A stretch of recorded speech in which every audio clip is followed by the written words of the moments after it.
Selamat malam Tribuners.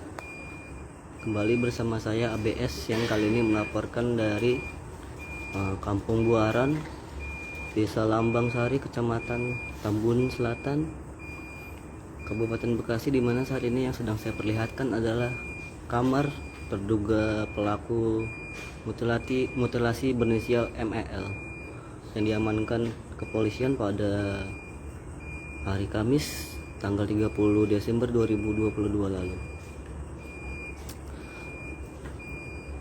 Kali ini masih bisa dilihat Tribuners, masih terpasang garis kuning, garis polisi di depan kamar pelaku.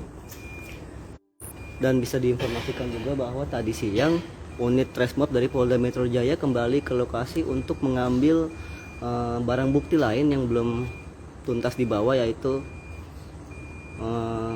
satu koper berisi baju-baju yang diduga merupakan milik korban. Dalam koper tersebut bisa diinformasikan bahwa terdapat satu seragam berwarna oranye yang diduga bahwa milik milik korban mutilasi yang bekerja di sebuah kantor retail, di perusahaan retail begitu. Di sini ada celah kaca, Tribuners, bisa saya perlihatkan hanya seperti ini begitu, tampak kontrakan pelaku begitu ya. Jadi di sini terlihat ada dua sekat gitu ya, Tribuners. Ada dua sekat sehingga menghasilkan 3 ruang. Yang pertama adalah ruang depan, yang kedua adalah ruang tengah, kemudian yang paling belakang adalah kamar mandi. Potongan tubuh korban mutilasi sendiri, Tribuners, ditemukan di belakang di kamar mandi yang disimpan di dalam 2 box kontainer dan ditutup rapat. Para warga sendiri tidak menaruh curiga terhadap pelaku, dikarenakan bahwa menurut pengakuan warga, pelaku ini sendiri jarang pulang ke kontrakannya begitu. Intensitasnya sendiri bisa 3 bulan sekali, 2 bulan sekali, atau 1 bulan sekali begitu.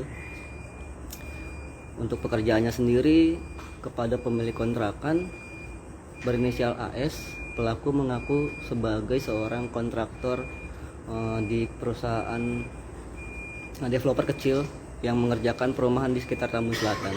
Sementara itu kepada Ketua RT 01 RW 02 Alfian menyebutkan bahwa pelaku ini ketika awal kali datang mengaku sebagai seorang wakil manajer di salah satu perusahaan tambang begitu. Jadi memang pelaku ini sudah merancang kebohongannya begitu ya sejak lama.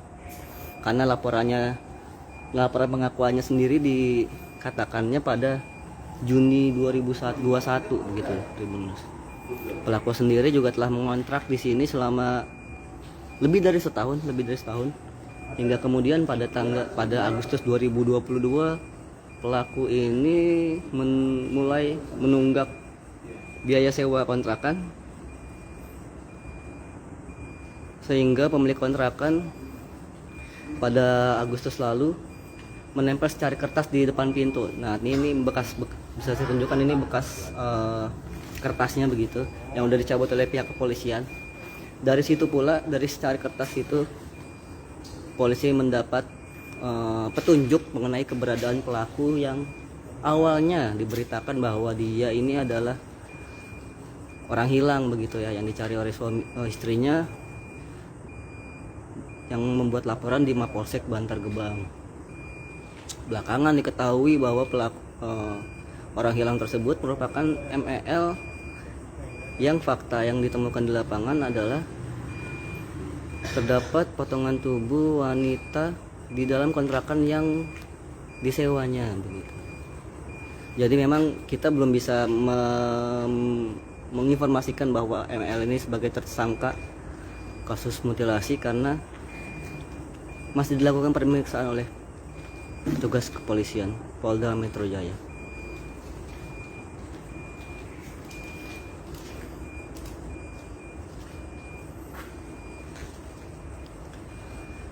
Bisa ditambahkan Tribuners bahwa pelaku ini diamankan bersama satu orang wanita yang menaiki mobil mewah ya, mobil mewah Mazda CX-5 ketika diamankan pada malam hari Kamis tanggal 30 Desember 2022.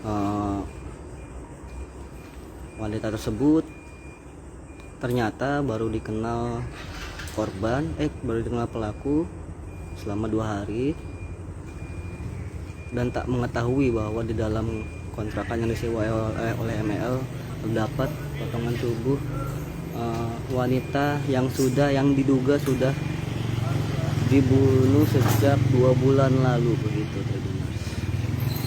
Jadi sudah lama dan baru terendus sekarang secara tidak sengaja melalui laporan orang hilang. Jadi memang kasus ini cukup unik begitu Tribuners. Semua pengungkapan tidak direncanakan oleh kepolisian dan terjadi begitu saja seperti itu. Makanya kenapa warga di sini kaget ketika menemukan potongan tubuh seorang wanita di dalam kontrakan seseorang yang dilaporkan hilang begitu kira-kira. Oke, Tribuners, terima kasih telah menyaksikan siaran langsung dari Warta Kota Live. Akhir kata, wassalamualaikum warahmatullahi wabarakatuh.